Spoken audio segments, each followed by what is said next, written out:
So, oh yeah. All right, first of all, here's your system numbers. And I don't have this on your note sheet. You can look it up, though, anywhere. Just look, Google sets of numbers, or sets of real numbers, because we really aren't going to worry about the imaginary numbers. So, by the way, the only difference between the natural numbers and the whole numbers is the natural numbers are the positives, and the whole numbers is the non-negatives. A lot of people think they're the same thing. I'll talk about, well, in fact, let me just talk about that now. So the whole numbers include 0. So that means it's not just positives, right? And it also includes 0. That misconception. So, I mean, I'm serious. A lot of people, if I say I have a number that's not negative, they say, oh, it must be positive, and they're wrong. That misconception is used by advertisers. My favorite example is it's Motrin and Motrin and Advil. They're both the same medicine. They're both ibuprofen, okay? And one of them, I don't remember which, ran an ad some years ago, and they made the statement, no medicine is better at fighting pain. And what they want you to take away from that is that they're the best, that they're better than everyone else. And assuming that's true, they're still not better than everyone else because they're equal to the other manufacturer of the same medicine, unless they give an inferior product. But as far as I can tell, they're the same thing. And so I'm saying that they're playing on that misconception. So anyway, now look at this. The set of integers. It's basically the positive integers, the negative integers, and 0. Basically, an integer is just any number that doesn't have a decimal part, right? The rational numbers are numbers that can be written as a ratio of integers. And so, like pi doesn't count. Square root of 2 doesn't count. You cannot write those as ratios of integers. There's symbols for these, by the way. N, it's a stylized N. Z is for integers. I believe it's because the Germans named that one. And then Q for the set of rationals. Why? I don't know. All right, moving on. We'll get back to those. This is in Norway, by the way. It's considered to be the most dangerous road in the world, I believe. Maybe it depends on who you ask, but there it is. And so that part there is what I was just showing you. But yeah, obviously when the seas are rough, you wouldn't want to be there. This, I believe, was in China. And I think it makes me think of Mario Kart. See the van here, by the way? It's like, I don't know if you can pass in this road. Maybe. I mean, yeah. And then I don't remember where this one is at all. Let's go with that. Do you have an actual? And then I just like that picture. All right, moving on. So listen, a relation is just any set of ordered pairs, which means everything you graphed in math class, pretty much. Certainly anything you graphed on a coordinate plane. In geometry, you graph rectangles and triangles of different shapes on the coordinate plane. Circles, hyperbolas, all those are relations. Okay. A function then is a set of ordered pairs in which every x value goes with exactly one y value. Or put a little more robustly, a function from a set D to a set R is a rule that assigns a unique element in R to each element in D. Which of these represents a function down here? Which mapping? One on the left is, this one fails, and what you want to focus on is simply H dot over here. Every domain member better have one arrow leaving it, and this one fails. Whereas here, this is okay because every x values or domain members map to a unique range member. When it says unique, that just means it doesn't go to two different ones. It doesn't mean two can't go to the same. So this is okay.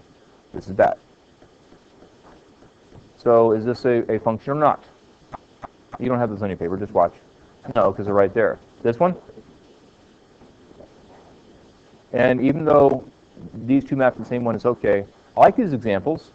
Here's my example of a non-function. It's people map to their phone numbers, and one person can have multiple phone numbers. This is the people map to their birthdays. And obviously every person has one birthday. Two people may have the same birthday, but every person has one birthday associated with them, right? And so that is a function. What about this? Yes or no? Function or not? Obviously not. And why? Because the x value of 1 is mapped to two different y values. As we go through this, I want you to remember the definition. You analyze everything based on the definition. Every x value goes with exactly one y value. Okay?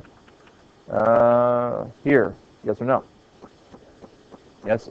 But why? Because if I pick, like, you know the vertical line test, of course.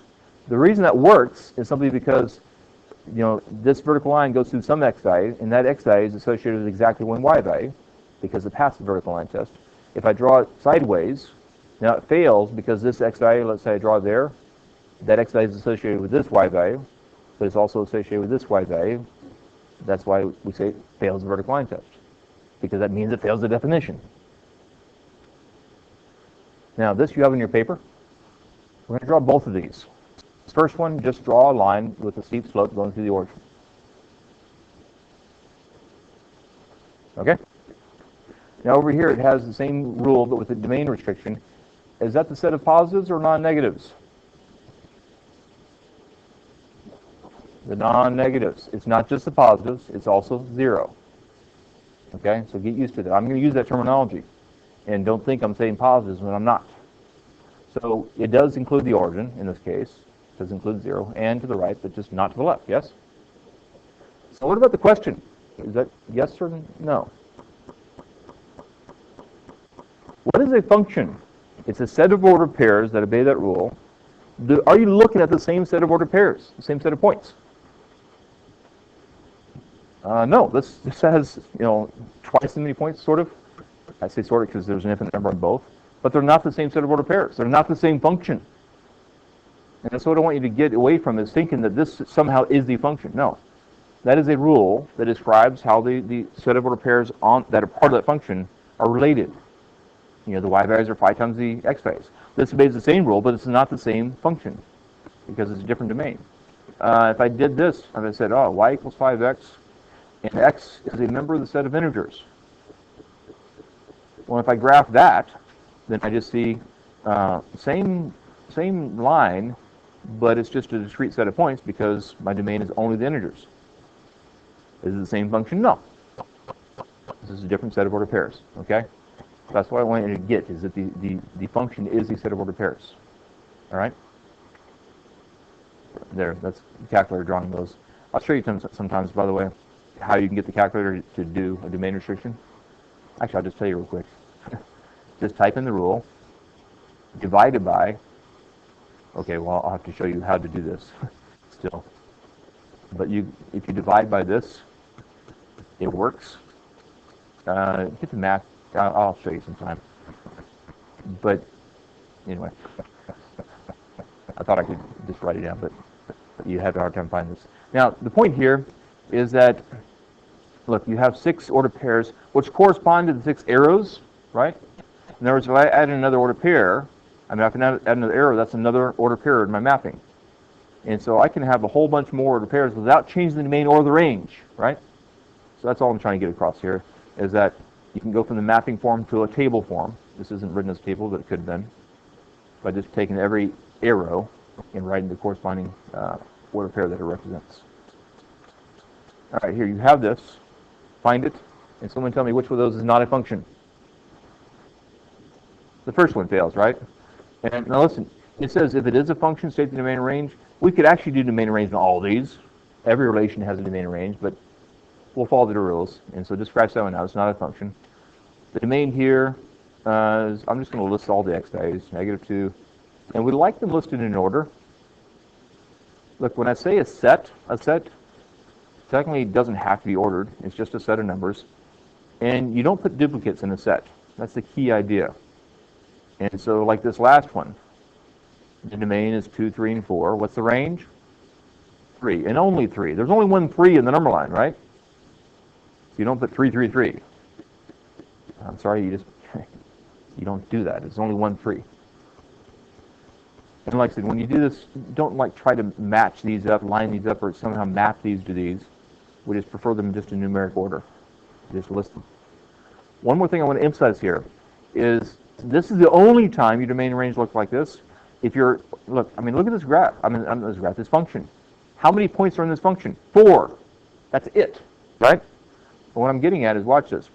If I gave you a line with those 4 points, but it's actually connected like that, how many points are on this line? Infinite number. This is continuous. You can't express like this.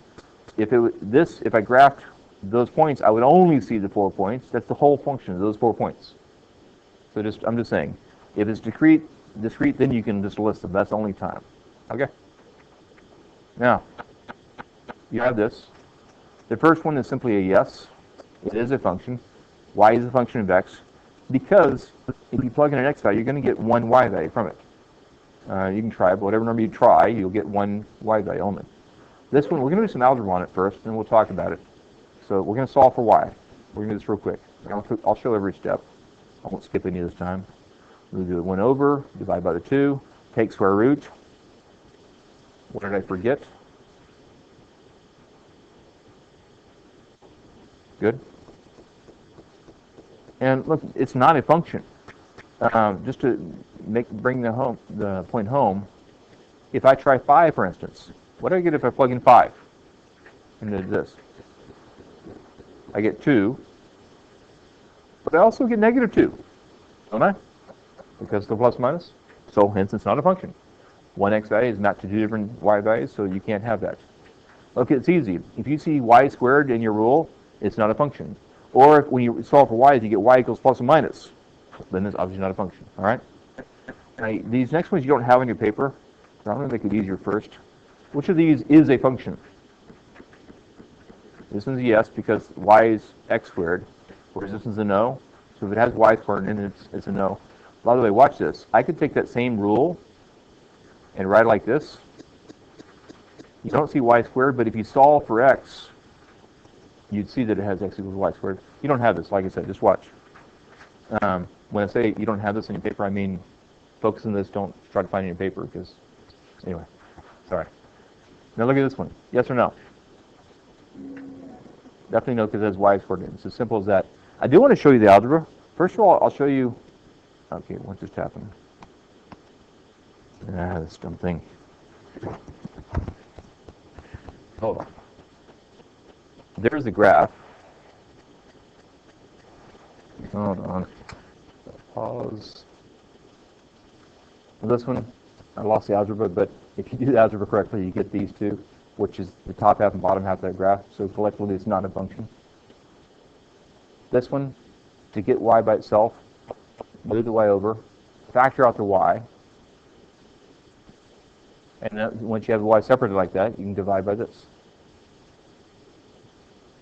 And now I don't expect you to just look at that and know how to graph it. We actually won't ever graph that. But, do you see plus minus in this? Well, then it's not going to produce 2 different y values from one x value. So it is the equation for a function. So I'm saying, really, if you have y equals, it's only if it's y equals plus or minus that you know it's not a function. And that didn't happen here. All right. Now, listen, this, frankly, I'm using notes I've used for years on this topic. The new book that we have adds this, and I didn't include this on your note sheet. It's not that hard. Just listen. What I would do is you're trying to figure out if this situation has y expressed as a function of x. Forget about this. Just think about this. You have the height.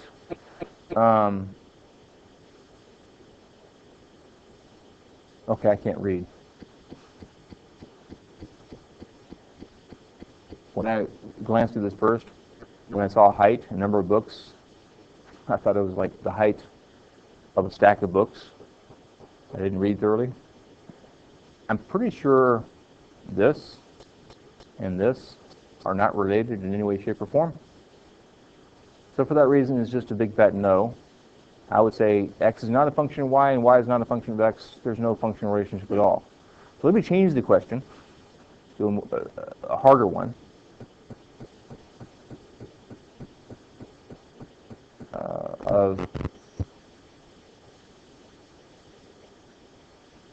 So let's say you do have a situation where you have a number of books and you want to find the height of the books. So then how would you talk about that? How would you describe it?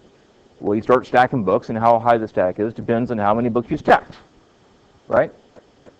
That's how we would talk about it. And these can be hard problems because you can kind of argue it both ways sometimes, but that's the natural order of things. The height of the stack depends on the number of books, which means it's mislabeled. This would be a no still, because the way it's labeled, it has x as a function of y. Okay? So I would make sure you do those on the homework. Make sure they make sense. All right, you have this in your paper. Find this. And one thing we're going to get into is just writing domain and range. For that, you need to use one or two notations: set builder notation or interval notation. Okay.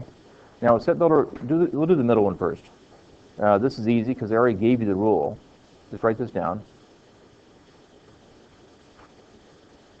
I know it seems like we didn't add much to it, but let me explain the difference. First of all, that symbol is just vertical bar, stands for such that.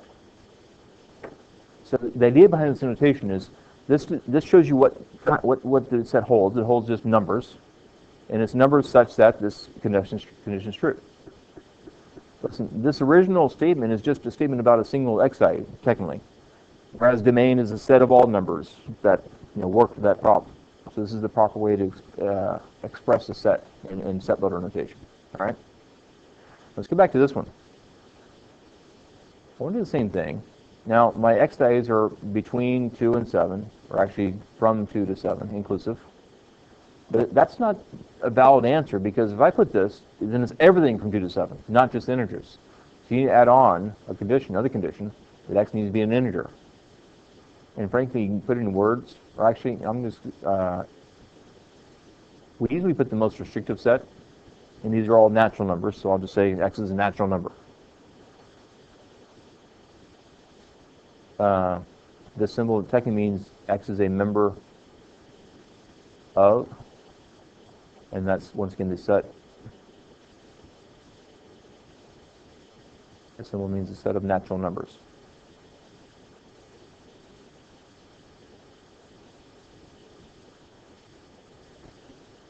If you were to put the integers there instead, I would take it, frankly. But once again, if you leave that off, you're wrong. It's not all numbers from 2 to 7. It's only the integers.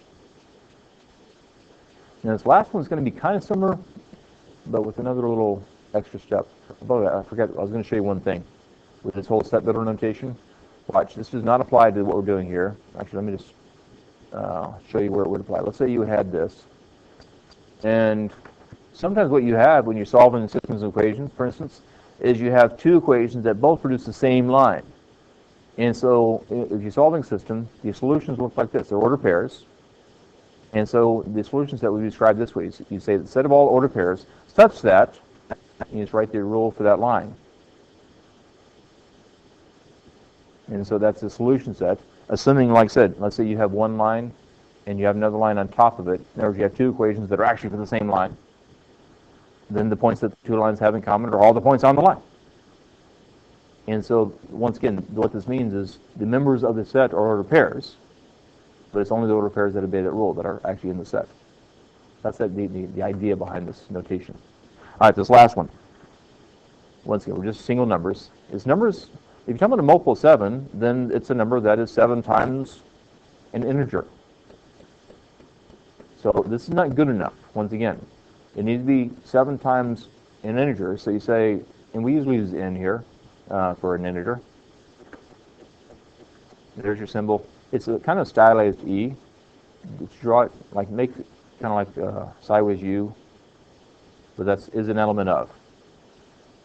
And here, I'll take either that, or if you want to use just natural numbers, either one's okay.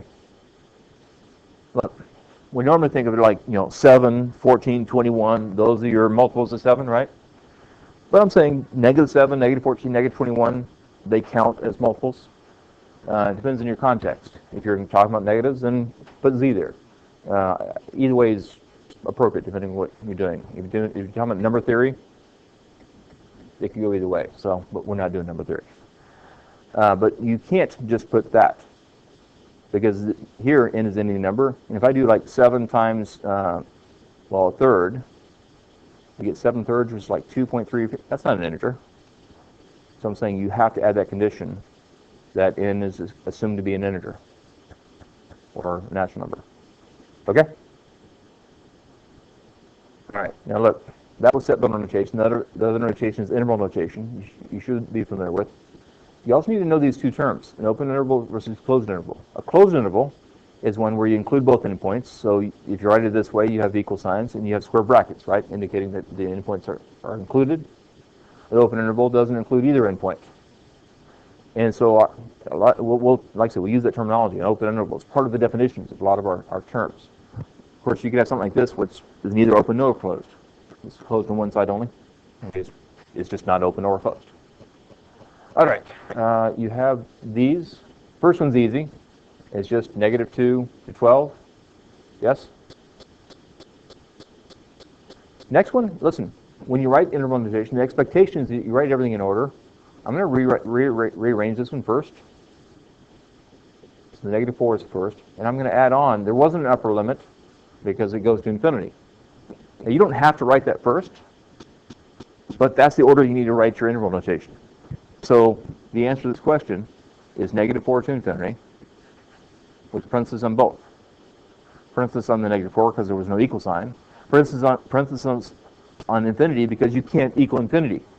It's not a number, it's a concept. The whole idea of, to infinity and beyond, that's true. You approach infinity, okay? You never get there. I'm serious. If you put a square bracket there, you won't get full credit because you miss the point. You can only approach it. Now this last one, look, before I do this, let me go back to this one. This could have been written like this. You say x is greater than or equal to -2, and x is less than or equal to 12. Okay, I'm saying these two separate statements could be combined the way they have here. If I change this to be and, what would make this true if it was said and?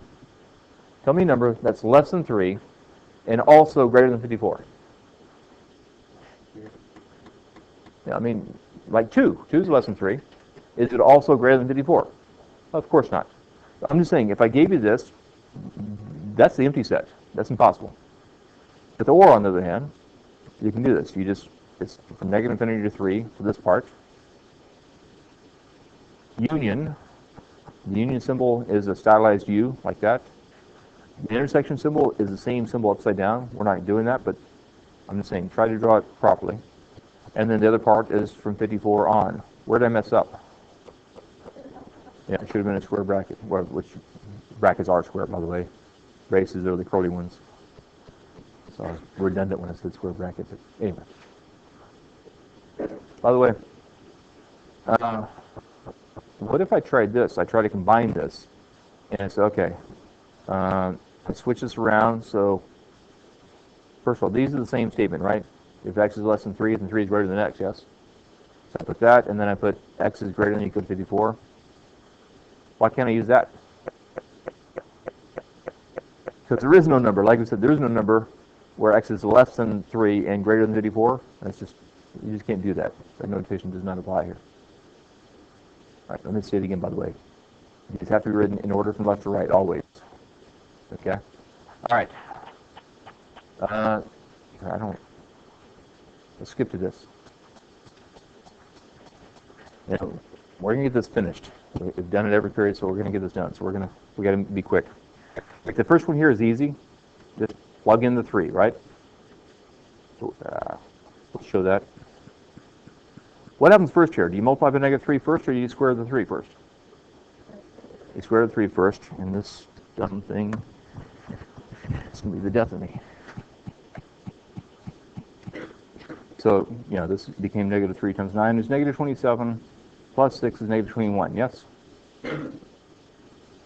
Next one, listen, the next two are totally different, so don't confuse them. This one, if you see f of x, that's just the rule. So put f of x first, then plus f of 3, which we already calculated, so put the -21 there. And frankly, the parentheses I put weren't necessary. You can skip that stuff if you want to, and just write the answer. This is the simplified answer you should get from that. Okay? So that's f of x plus f of 3. Whereas this one, this is what throws people off. Before we do this, let me back up. Look at the rule. This rule says that whatever you input into this function, you're going to square that input, multiply by -3, and then add double the input. So what I want you to do is come down here and write out the rule. -3 times the input squared plus 2 times the input. And then what you really need to get is that whatever is here replaces the x in the rule. So the x here was just a placeholder. So you put the x plus 3 in place of x, so you get x plus 3 here, and you get x plus 3 here. So if I ever see like x times x plus 3, you miss the point here. You miss how it substitutes. Now, we have to simplify that thing. Cole, what do we get when I square this? X squared plus what? No. I was on a roll. Yeah, then don't make that mistake. We're getting better about that. No, I wanted x plus 3 squared, which is x squared plus 6x plus 9. Anyway, double, once again, you do a times b doubled for the middle term. And then bring this down. This is 2x and 6. We got to finish this. That's negative 3x squared minus 18x minus 27. And then finally, it's negative 3x squared, then what? And then minus 21. Which is kind of close to the last answer, but not the same. And let me say this again. The math here was totally different, and usually it gives you a different answer. If it ever does give the same answer, that's a special case. Okay? But it rarely will. Okay so far? Next two examples are also similar but totally different math. And so let's do this. First one, you write out the rule. It's just like the last one. You write out the rule, and then the opposite of x goes in place of x. Is this first term going to work out to positive 3x squared or negative? Yeah, because this part, you do that first, you get a positive x squared, times the negative 3 is negative 3x squared, like you said. And then that's minus 2x. There's your answer you should get for that. The next one, totally different math. You simply take the opposite of f of x, and f of x is this. And on a problem like this, you don't have to show the work. If it's a polynomial like this, just switch all the signs.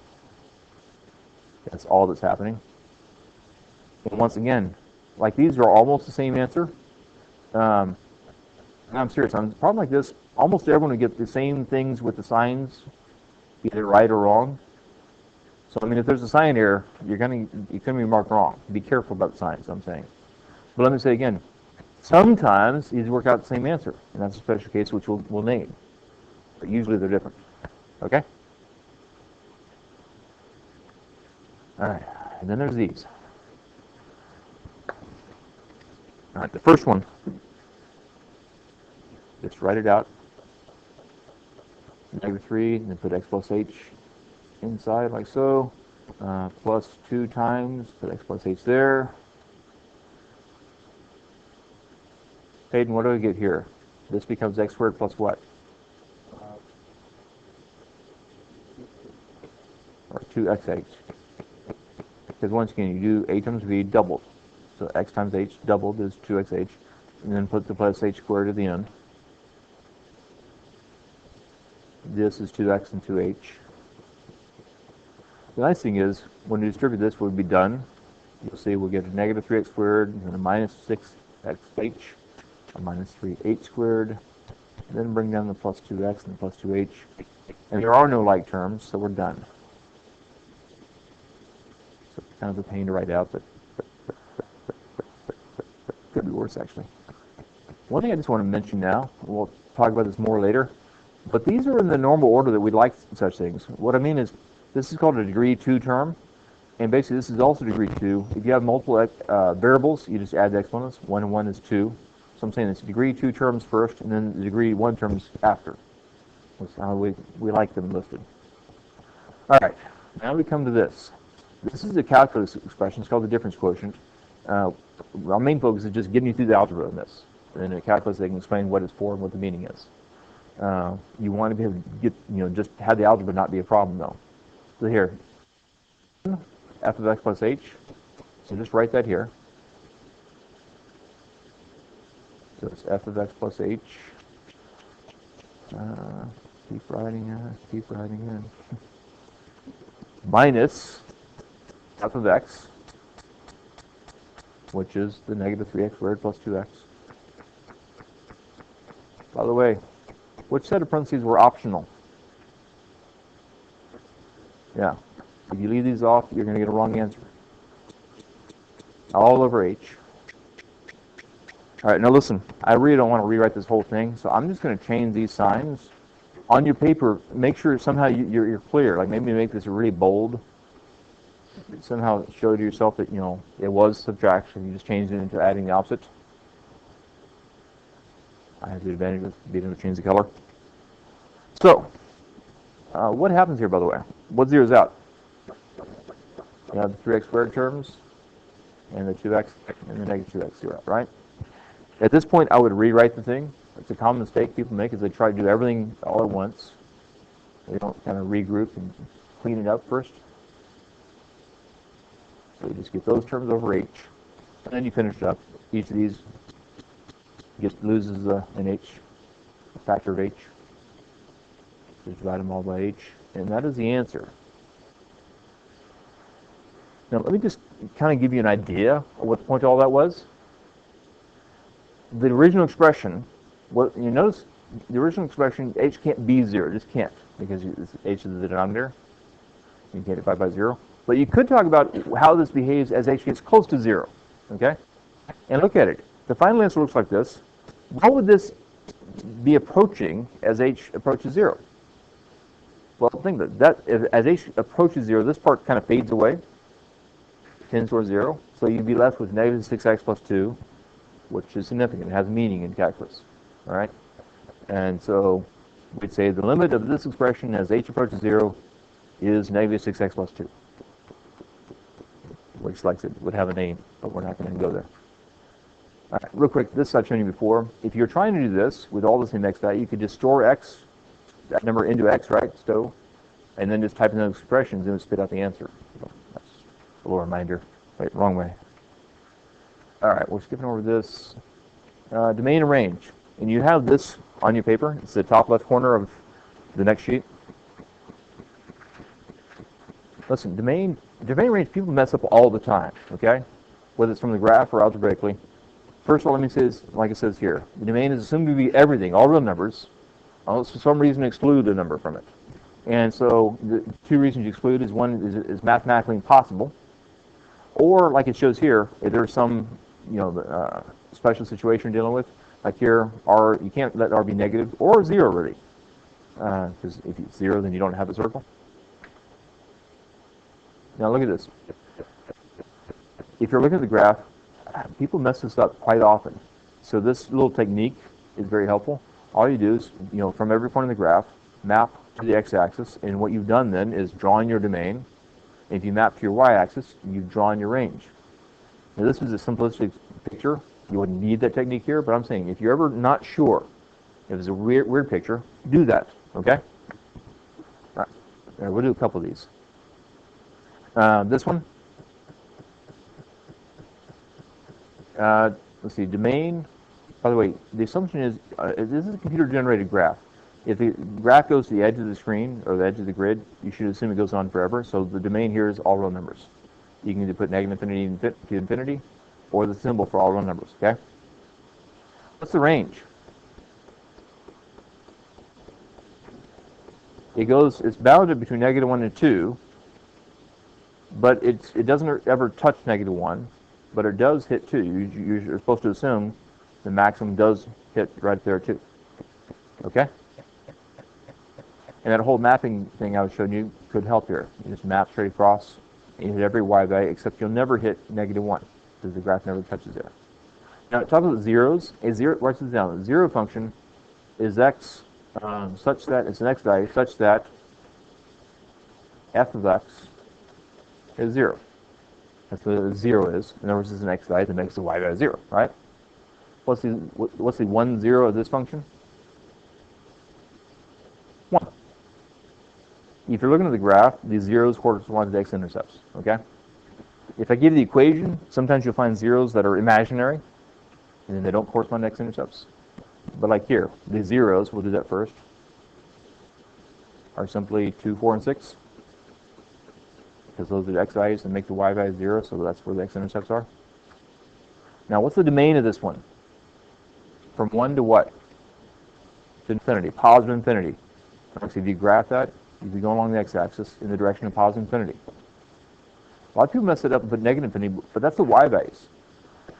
And listen, I said get the order right. I know it looks like the graph is going towards negative infinity, well, and it is, but vertically, your y values go from negative infinity up to 3. Let's write it that way, in order, okay?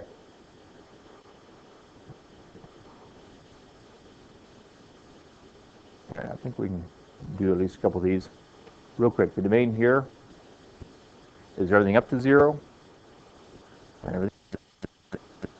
The range is actually the same thing.